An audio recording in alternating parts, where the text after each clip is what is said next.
ہر ہر گھڑی ہر ہر ساتھ مومنوں کے لیے رحمت ہے۔ اگر ہم جائزہ لیں رحمت کا صرف، تو رحمت کے کئی معنی ہوتے ہیں۔ رحمت کے معنی ہوتے ہیں کہ مدد فرمانے والا، یعنی حضور صلی اللہ علیہ وسلم تمام جہانوں کے لیے رحمت ہیں، تمام جہانوں کے لیے مدد فرمانے والے۔ دیکھیں قرآن پاک میں سورہ انبیاء میں ذکر آیا ہے وہ ما ارسلناک الا رحمت للعالمین، اور سورہ فاتحہ میں اللہ تعالیٰ کا فرمان ہے کہ الحمدللہ رب العالمین، سب تعریفیں اللہ عز و جل کے لیے ہیں جو تمام عالموں کا رب ہے، یعنی تمام عالموں کا پالنہار ہے۔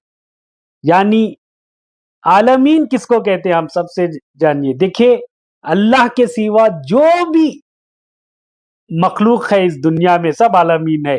یعنی اگر ہم غور کریں انسان صرف مسلمان نہیں ہے، انسان میں کتنے رقم کے ہندو ہیں، مسلم ہیں، سکھ ہے، عیسائی ہے، بدھزم ہے، بہت سارے مخلوق ہیں، ٹھیک ہے۔ انسان میں صرف انسان میں، انسانوں کے علاوہ نباتات کے لیے، نباتات ایک عالمین ہے، حیوانات ایک عالمین ہے، شجر ایک عالمین ہے، یعنی کل ارضی میں تمام مخلوقات جیسے پرندے، درندے اور فلکیات میں چاند، ستارے، فرشتے، سیارے، یہ سب جو ہیں روح قلم سب عالمین میں تشریف لاتے، تو تمام جہانوں کے لیے حضور صلی اللہ علیہ وسلم رحمت ہے، یعنی تمام مخلوقات کے لیے رحمت ہیں، اس کا یہ معنی ہے۔ یعنی وہ ما ارسلناک الا رحمت للعالمین، یعنی تمام عالموں کے لیے حضور صلی اللہ علیہ وسلم رحمت ہیں۔ اب حضور صلی اللہ علیہ وسلم کی بسعادت ہے کہ وہ ہر عالم کی رحمت ہیں، کسی عالم میں بھی رہ جاتے، وہ ہر عالم کی رحمت ہیں، کسی عالم میں رہ جاتے، یہ ان کی مہربانی ہے کہ یہ عالم انہیں پسند آئے، یہ ان کی مہربانی ہے کہ یہ عالم انہیں پسند آیا۔ اب رحمت کے معنی ہم لوگ سمجھتے ہیں، وہ ما ارسلناک الا رحمت للعالمین۔ ارسال کسے کہتے ہیں سب سے پہلے ہم جانیں، ارسال یعنی بھیجنا کہتے ہیں۔ اب بھیجنے کے لیے دو تقاضے ہیں، ایک دور کرنا بھی ہوتا ہے، ایک قریب ہونا بھی ہوتا ہے۔ اب مثال کے طور پہ میں ایک شخص کو میں جسے جانتا ہوں، اب مان کے مثال کے طور پہ میں ایک شخص ہے، میں کہتا ہوں کہ جابر میرے قریب ہے، اب میں ان کو بھیج رہا ہوں اجمیر شریف، تو تقاضا کیا ہے، میں اس کو جاننے کے لیے میں اس کو قریب بھی ہونا پڑتا ہے اور دور بھی کرنا پڑتا ہے، سمجھ رہے ہیں نا؟ تو مرسل کسے کہتے ہیں؟ مرسل بھیجنے والے کو کہتے ہیں، اور مرسل جس کو بھیجا جا رہا ہے اس کو مرسل کہتے ہیں، اور مرسل الیہ جس کی جانب بھیجا جا رہا ہے۔ تو یہاں پہ کیا ہوا، مرسل یعنی بھیجنے والا خدا ہے، یعنی مرسل خدا ہوا، مرسل یعنی جس کو بھیجا گیا یہ ذات مصطفیٰ صلی اللہ علیہ وسلم ہوئے، حضور صلی اللہ علیہ وسلم ہوئے۔ مرسل الیہ یعنی جس کی جانب بھیجا گیا، یعنی العالمین جو ہے مرسل الیہ ہوئے، ٹھیک ہے۔ سو جو جتنا قریب ہوتا ہے اس کو ہم کیا کہتے ہیں، یعنی اللہ کا دوست، یعنی ولی اللہ، یعنی اللہ کا دوست، قرب جسے حاصل ہے۔ رسالت کسے کہتے ہیں؟ دور کرنے کو کہتے ہیں، یعنی حضور صلی اللہ علیہ وسلم ولایت میں اللہ کے سب سے قریب بھی ہیں اور رسالت سے میں سب سے بڑے بھی ہیں، یعنی خاتم النبیین جو ٹھہرے۔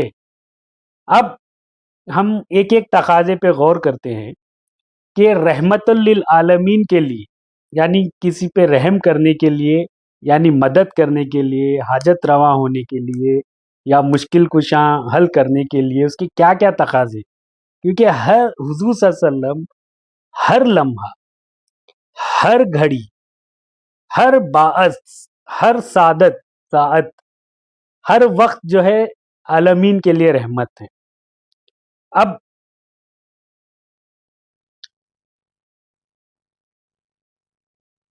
اب رحمت للعالمین کے لیے یعنی رحمت یعنی مہربانی یا شفقت یا مدد کرنے کے لیے کیا کیا تقاضے ہیں دیکھیے. سب سے پہلا تقاضا ہے عمر میں بڑا ہونا ضروری ہے.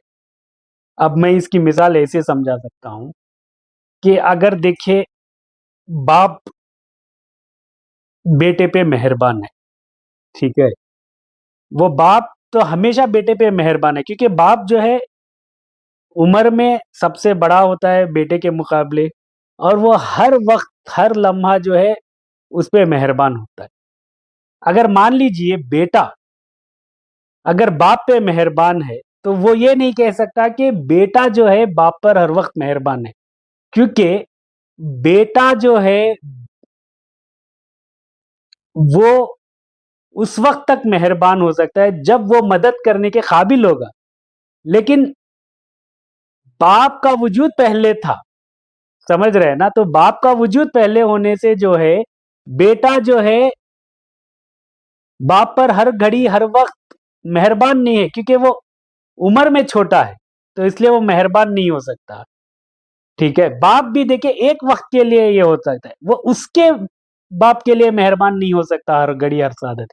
تو ماننا پڑے گا ہمیں عمر میں بڑا رحمت عمر میں بڑا ہونا ضروری ہے، یعنی رحمت کرنے کے لیے مددگار ہونے کے لیے عمر میں بڑا ہونا ضروری ہے. اب دیکھیے حضور صلی اللہ علیہ وسلم رحمت میں سب سے بڑے ہیں، یعنی عمر میں سب سے بڑے ہیں، کیونکہ وہ انا اول المسلمین یعنی حضور صلی اللہ علیہ وسلم سب سے پہلے مسلمان ہیں. یعنی حضور صلی اللہ علیہ وسلم کا وجود کب تھا؟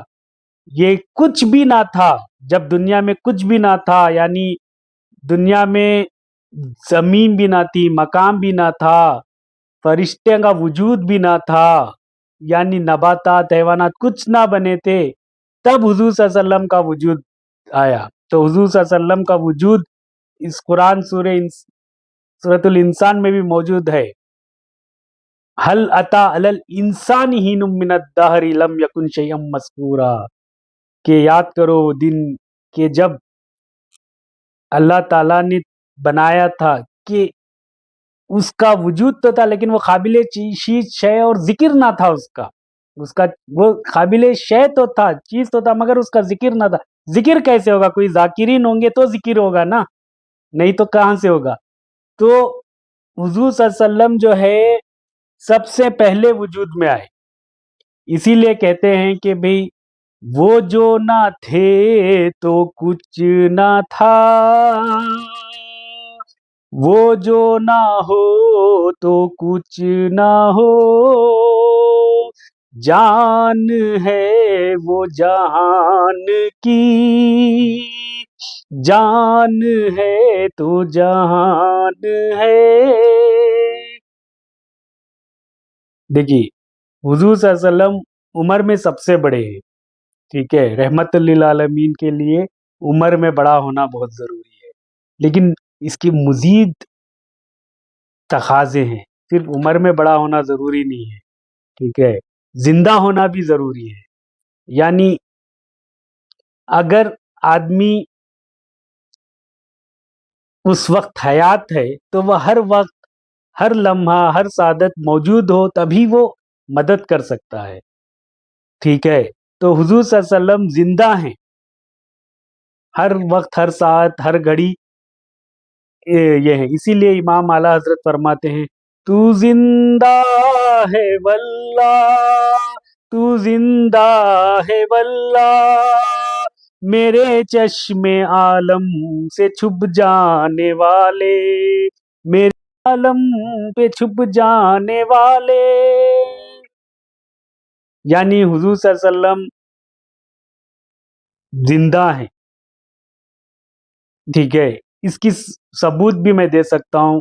دیکھیے جب حضور صلی اللہ علیہ وسلم معراج کے وقت تشریف فرما ہو رہے تھے، یعنی ان کا سفر 3 مرحلوں سے گزرا، مسجد حرام سے مسجد اقصی، مسجد اقصی سے فوق السماوات، پھر سدرۃ المنتہا سے لامکان تک ہوا. جب مسجد حرام سے مسجد اقصی جب تشریف لائے، مسجد اقصی میں حضور صلی اللہ علیہ وسلم نے امامت کی، تمام انبیاء کی صف در صف کھڑے ہوئے تھے. اور حضور صلی اللہ علیہ وسلم امام کر رہے تھے. لیکن جو تمام جو مہتدی تھے، یعنی تمام انبیاء تھے، انبیاء میں کون کون تھے پورے؟ حضرت آدم علیہ السلام، حضرت ابراہیم علیہ السلام، حضرت یونس علیہ السلام، حضرت یحییٰ علیہ السلام، حضرت موسیٰ علیہ السلام، حضرت عیسیٰ علیہ السلام، تمام انبیاء موجود تھے. لیکن وہ دنیا سے وصال ہو چکے تھے لیکن زندہ تھے. ٹھیک ہے، تو اس سے یہ ثابت ہوتا ہے کہ نبی جو ہے حیات ہیں، آج بھی دیکھیے وہ زندہ ہیں، وہ ہم تمام امتیوں کو احوال کو باخبر ہیں. ٹھیک ہے، تو اس کا رحمت للعالمین کے لیے زندہ ہونا بھی شرط ہے. اس کے کافی دلائل ہیں، میں بس چھوٹے سے مختصر سی چیز میں آپ کو سمجھانے جا رہا ہوں. دیکھیے رحمت للعالمین مدد فرمانے کے لیے عمر میں بڑا ہونا ضروری ہے، پہلا تقاضا. اور دوسرا تقاضا زندہ ہونا بھی ضروری ہے. اور تیسرا تقاضا یعنی علم الغیب کا ہونا ضروری ہے، یعنی باخبر ہونا ضروری ہے. دیکھیے حضور صلی اللہ علیہ وسلم کے بے شمار واقعات ہیں. حضور صلی اللہ علیہ وسلم نے احوال قیامت کے حال بتا دیے، جہنم کے، دوزخ کے، سب احوال بتا دیے، ہے نا. اب دیکھیے امام اعلیٰ حضرت اسی کو فرماتے ہیں کہ بھئی جب وہ معراج کے دن اللہ کا دیدار کر لیے، اس سے بڑی کوئی اور چیز ہے کیا؟ انہوں نے فرمایا کہ اور کوئی غیب کیا تم سے نیہا ہو بھلا، جب نہ خدا ہی چھپا تم پہ کروڑوں درود. اور کوئی غیب کیا تم سے نیہا ہو بھلا، جب نہ خدا ہی چھپا تم پہ کروڑوں درود. یعنی حضور صلی اللہ علیہ وسلم علم غیب میں جانتے ہیں، یعنی حضور صلی اللہ علیہ وسلم جانتے ہیں کہ کون شخص جنتی ہے، کون شخص دوزخی ہے، اور وہ سب جانتے ہیں، سب احوال سے باخبر ہیں. اور مزید اس کے تقاضے ہیں، یعنی رحمت للعالمین کے لیے، یعنی رحمت فرمانے کے لیے سب سے پہلے کیا ہونا ضروری ہے؟ عمر میں بڑا ہونا بھی ضروری ہے، اور دوسرا جو ہے زندہ ہونا بھی ضروری ہے. تیسرا باخبر علم غیب کا ہونا بھی ضروری ہے. اور چوتھا جو ہے حاضر و ناظر بھی ہونا ضروری ہے. یعنی حاضر کہتے ہیں، حاضر و ناظر یعنی دو لفظ ہیں. حاضر یعنی موجود ہونا، اور ناظر مطلب دیکھنا. یعنی اب میں مثال کے طور سے سمجھاتا ہوں، میں ادھر موجود ہوں یعنی حاضر ہوں. ناظر مطلب اب میں مثال کے طور پہ میں آسمان کی طرف میری نگاہ موجود ہے، تو میں آسمان کی طرف میں اس پرندے کو اڑتا ہوا دیکھ رہا ہوں. ٹھیک ہے، میری نگاہ وہاں تک ہے. تو حضور صلی اللہ علیہ وسلم جو ہے گنبد خضرا میں آرام فرما رہے ہیں، وہ حاضر ہیں، لیکن تمام عالمین کو، مخلوقات کو جو ہے وہ دیکھ رہے ہیں، باخبر ہیں. ٹھیک ہے، اسی لیے دیکھیے اس کا اور ایک ثبوت میں دیتا ہوں کہ بھی ہر جمعرات کے دن جب بھی کوئی امتی درود و سلام پڑھتا ہے تو ایک فرشتہ حاضر ہوتا ہے اور کہتا ہے کہ فلاں ابن فلاں، فلاں ابن فلاں نے آپ پر درود بھیجا. تو حضور صلی اللہ علیہ وسلم ہر امتی کو اپنے نام سے، اپنے قبیلے سے، اپنے سب سے جانتے ہیں. ٹھیک ہے، تو وہ باخبر ہیں، وہ حاضر بھی ہیں، حاضر و ناظر بھی ہیں. ٹھیک ہے، یعنی یہ حاضر و ناظر ہیں حضور صلی اللہ علیہ وسلم. اب مزید اس کے تقاضے ہیں، حاضر و ناظر کے علاوہ مزید اس رحمت للعالمین کے تقاضے ہیں. یہ کیا ہونا؟ مالک بھی ہونا ضروری ہے.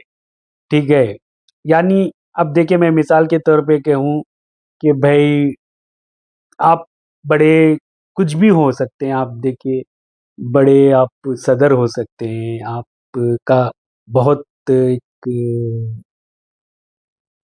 رتبہ ہو سکتا ہے، لیکن میں کہوں کہ آپ مجھے تاج محل دے دیجیے مثال کے طور پہ، تو آپ دے سکتے نہیں، آپ کہیں گے میں اس کا مالک نہیں ہوں.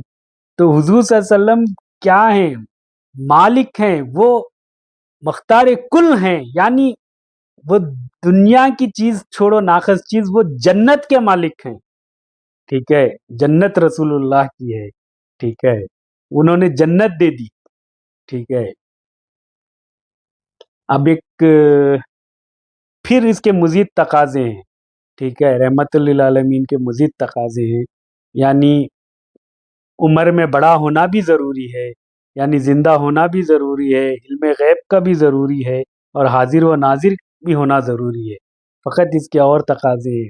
اس یعنی اب اس کو زبان کا جاننا بھی ضروری ہے، یعنی ہر واقعی اب دیکھیں، اگر زبان ایک ایسی چیز ہے، جیسے میں بولوں، جیسے دیکھیے ایک آدمی کو کچھ زبانیں آتی ہیں، جیسے میں اردو میں بولوں، عربی بولوں، انگلش بولوں، کچھ زبانیں آتی ہیں، اگر وہی میں سنسکرت، ملیالم، تیلگو، تمل مجھے تو نہیں آتی، اگر کوئی بات کی ہے تو میں نہیں سمجھ سکتا نا، اگر کوئی تو زبان کا بھی جاننا بہت ضروری ہے، رحمت للعالمین کے لیے مدد فرمانے کے لیے زبان کا بھی ہونا ضروری ہے۔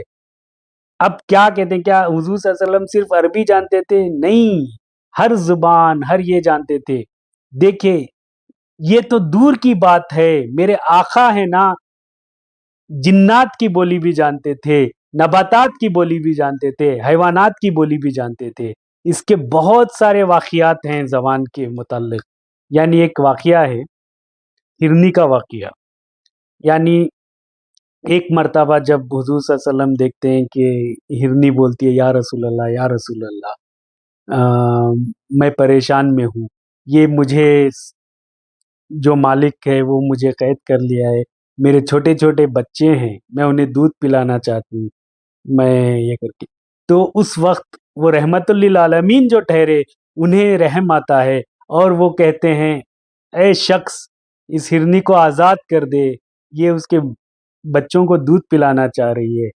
تو وہ کہتے ہیں کہ کس کی ضمانت کون دے گا؟ تو حضور صلی اللہ علیہ وسلم خود اتنے رحم دل ہیں، رحمت للعالمین ہے، وہ جانوروں کے لیے بھی رحم فرمانے والے ہیں، تو آقا نامدار محمد مصطفیٰ صلی اللہ علیہ وسلم اس کی ضمانت دے کے وہ جاتی ہے، وہ ہرنی جو ہے جا کے اپنے بچوں کو دودھ پلاتی ہے، اور وہ فرماتے ہیں کہ تو آ جائے گی نا ہرنی؟ تو کہتے ہیں ہاں، میں کونین کے وادی سے میں وعدہ کروں اور میں نہ آؤں؟ تو وہ چلے جاتی ہے، پھر واپس آ جاتی ہے، تو وہ پھر آ کے کہتی ہے کہ میں آ گئی، تو پھر اتنے میں وہ شخص کہتے ہیں کہ اے اے شخص تو مجھے ہرنی بیچے گا؟ تو وہ فرماتے ہیں کیوں نہیں یا رسول اللہ، میں اس ہرنی آپ ہرنی کو میں ضرور بیچوں گا۔ تو ہرنی بھی گویا رسک کر رہی ہے کہ میرا سودا جو ہے آج بازار مصطفیٰ سے ہو گیا، تو ہرنی رسک کر کے جا رہی ہے، تو حضور صلی اللہ علیہ وسلم فرماتے ہیں جا ہرنی، میں تجھے آزاد کیا، اور ہرنی اچھل اچھل کے رس کر کے جا رہی ہے کہ گویا میرا سودا جو ہے بازار مصطفیٰ میں ہو گیا۔ دیکھیے یہ تھا ہرنی کا واقعہ۔ اور ایک واقعہ ہے حضور صلی اللہ علیہ وسلم کے دربار میں ایک جن آتا ہے جس کا نام حام تھا، یعنی وہ ابلیس ہے۔ یہ یاد رکھیے، یہ جو حام ہے یہ ابلیس کا پر پوتا ہے، یعنی ابلیس کی ذریت میں آتا ہے۔ یہ کہتا ہے حام میں اس وقت بھی زندہ تھا، یعنی بہت بوڑھا جن تھا۔ وہ کہتا ہے کہ جب میں آدم علیہ السلام کے طور پہ جب بچوں کا قتل ہوا، میں اس وقت موجود تھا۔ حضرت داؤد علیہ السلام سے میں نے